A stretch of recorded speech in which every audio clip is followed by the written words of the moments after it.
Hello dears, welcome to തണ്ട kitchen recipes. ഇന്ന് തേങ്ങ വറുത്തരച്ച് വയ്ക്കുന്ന ഒരു മീൻ കറിയാണ് ഷെയർ ചെയ്യുന്നത്. തിരണ്ടി മീൻ കൊണ്ടാണ് ഈ കറി ഉണ്ടാക്കിയിരിക്കുന്നത്. ചുറുക മീനും ഇതുപോലെ വറുത്തരച്ച് വയ്ക്കാവുന്നതാണ്. വളരെ നല്ല ടേസ്റ്റായിട്ടുള്ള ഒരു കറിയാണിത്. ചോറിൻ്റെ കൂടെ കഴിക്കാൻ വളരെ നല്ല കറിയാണ്. ചോറ് എത്ര കഴിച്ചാലും നമുക്ക് മതിയാവില്ല. അപ്പോൾ ഇതെങ്ങനെയാണ് ഉണ്ടാക്കുന്നതെന്ന് നോക്കാം. 500 ഗ്രാം തിരണ്ടി മീനാണ് എടുത്തിരിക്കുന്നത്. ഇത് മാർക്കറ്റുകളിൽ ഇതുപോലെ ക്ലീൻ ചെയ്ത് കട്ട് ചെയ്ത് കിട്ടും. നമുക്ക് ക്ലീൻ ചെയ്തെടുക്കേണ്ട ആവശ്യമില്ല. വളരെ എളുപ്പത്തിൽ നമുക്ക് കറി ഉണ്ടാക്കാനും പറ്റും. ഇതിലേക്ക് കുറച്ച് കുടംപുളിയാണ് വേണ്ടത്. ഇത് നല്ല പുളിയുള്ള കറിയാണ്, അപ്പോൾ അതനുസരിച്ച് പുളിയെടുക്കണം. നല്ലതുപോലെ കഴുകി ക്ലീൻ ചെയ്തെടുക്കണം. പിന്നെ ഇഞ്ചിയാണ് വേണ്ടത്. ഇഞ്ചി കുറച്ച് കൂടുതൽ വേണം. 3 വലിയ കഷ്ണം ഇഞ്ചിയാണ് ചതച്ച് വെച്ചിരിക്കുന്നത്. ഇനി വേണ്ടത് വേപ്പിലയാണ്. വേപ്പില ഞാൻ കുറച്ചെടുത്ത് വെച്ചിട്ടുണ്ട്. ഇനി നമുക്ക് ഒരു മൺചട്ടിയിലേക്ക് പുളി ഇട്ട് കൊടുക്കാം. ഇഞ്ചി ചതച്ചത് ചേർക്കാം.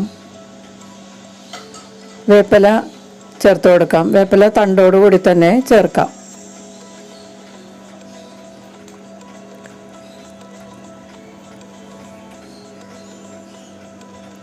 ഇനി ഇതിലേക്ക് മീൻ കഷ്ണങ്ങൾ ചേർത്ത് കൊടുക്കാം.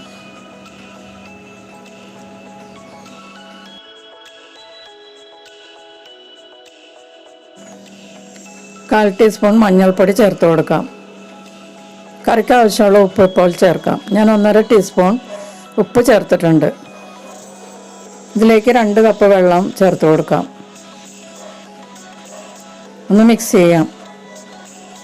ഇതിലേക്ക് ഇനി 2 പച്ചമുളകും കൂടി ചേർത്തിട്ട് മൂടി വെച്ച് നന്നായിട്ട് വെള്ളം വറ്റുവോളം വേവിക്കാം. അപ്പോൾ മീൻ കഷ്ണങ്ങളിലൊക്കെ ഉപ്പും പുളിയൊക്കെ നന്നായിട്ട് പിടിക്കും. ഈ സമയത്ത് നമുക്ക് അരപ്പ് റെഡിയാക്കാം. 5 ടേബിൾ സ്പൂൺ ചിരകിയ തേങ്ങയിൽ 2 അല്ലി വെളുത്തുള്ളി പൊടിയായി അരിഞ്ഞതും കുറച്ച് കറിവേപ്പിലയും ചേർത്ത് മുരിഞ്ഞ് വരുമ്പോൾ ഇതിലേക്ക് 1/4 ടീസ്പൂൺ മഞ്ഞൾപ്പൊടി, 1.5 ടീസ്പൂൺ മുളക് പൊടി, 3/4 ടീസ്പൂൺ മല്ലിപ്പൊടിയും ചേർത്ത് മുരിഞ്ഞ് വന്ന പാകമാണിത്. ഇത് തണുത്തതിന് ശേഷം നല്ലതുപോലെ മിക്സിയിൽ അരച്ചെടുക്കണം. ഇനി വേവിക്കാൻ വെച്ച മീൻ നമുക്ക് തുറന്നു നോക്കാം. ഇപ്പോൾ വെള്ളമൊക്കെ ഏകദേശം പാതി വറ്റിയിട്ടുണ്ട്. ഉപ്പും പുളിയൊക്കെ നല്ലതുപോലെ കഷ്ണങ്ങളിൽ പിടിച്ചിട്ടുണ്ട്. ഇനി ഇതിലേക്ക് നമ്മൾ അരച്ച് വെച്ചിരിക്കുന്ന അരപ്പ് ചേർത്ത് കൊടുക്കാം. ജാറിലെ അരപ്പ് കുറച്ച് വെള്ളത്തിൽ ചുറ്റിച്ച് ഇതിലേക്ക് ചേർക്കാം.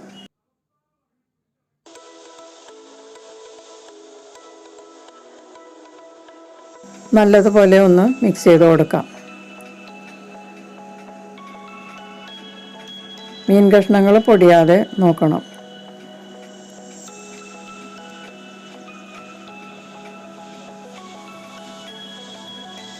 ഇതിൽ ചാറ് പോരാന്ന് തോന്നുകയാണെങ്കിൽ കുറച്ചുകൂടി വെള്ളം ചേർത്ത് നമുക്ക് വേവിക്കാവുന്നതാണ്. ഇനി ഇത് അടച്ച് വെച്ച് ഒരു 5 മിനിറ്റ് മീഡിയം ഹീറ്റിൽ വേവിക്കാം. ഈ സമയത്ത് നമുക്ക് കുറച്ച് വറവ് റെഡിയാക്കാനുണ്ട്. അതിനുവേണ്ടി ഒരു ചെറിയ ചീനച്ചട്ടിയിൽ 3 ടീസ്പൂൺ വെളിച്ചെണ്ണ ഒഴിക്കുക. അതിലേക്ക് 1 ടീസ്പൂൺ കടുക് ചേർത്ത് നല്ലതുപോലെ പൊട്ടിക്കഴിയുമ്പോൾ ഇതിലേക്ക് വട്ടത്തിലോ നീളത്തിലോ അരിഞ്ഞ ഇഞ്ചിയും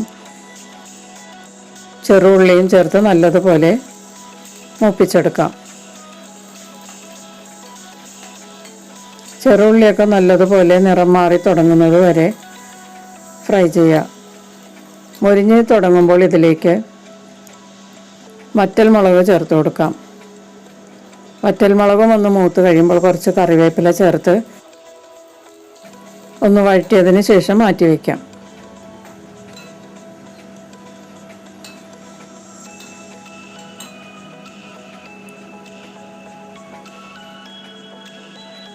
ഇനി നമ്മളുടെ കറി അരപ്പൊക്കെ ചേർത്തിട്ട് നല്ലതുപോലെ വറ്റിയിട്ടുണ്ട്.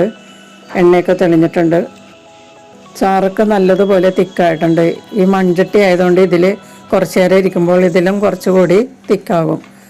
അപ്പോൾ ഈ പാകത്തിലെടുക്കുന്നതാണ് നല്ലത്. ഉപ്പ് പോരെങ്കിൽ ഈ സമയത്ത് ചേർത്ത് കൊടുക്കാം. ഇനി ഇതിലേക്ക് നമ്മൾ വറുത്ത് വെച്ചിരിക്കുന്ന ഉള്ളി, ഇഞ്ചി, വറ്റൽമുളക്, വേപ്പിലയൊക്കെ ചേർത്ത് കൊടുക്കാം.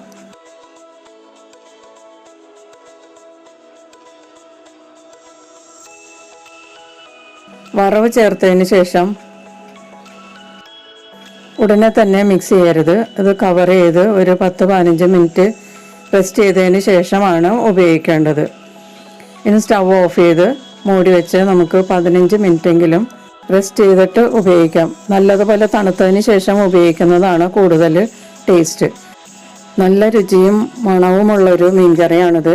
ചോറിൻ്റെ കൂടെ എത്ര കഴിച്ചാലും മതിയാകില്ല. ഒരിക്കൽ ഈ മീൻകറി കഴിച്ചാൽ ഇതിൻ്റെ ടേസ്റ്റ് നാവിൽ നിന്ന് പോകില്ല, അത്രയ്ക്ക് ടേസ്റ്റാണ്. അപ്പോൾ എല്ലാവരും ഒന്ന് ട്രൈ ചെയ്ത് നോക്കുക. നമുക്ക് മറ്റൊരു റെസിപ്പിയുമായിട്ട് വീണ്ടും കാണാം. Thank you.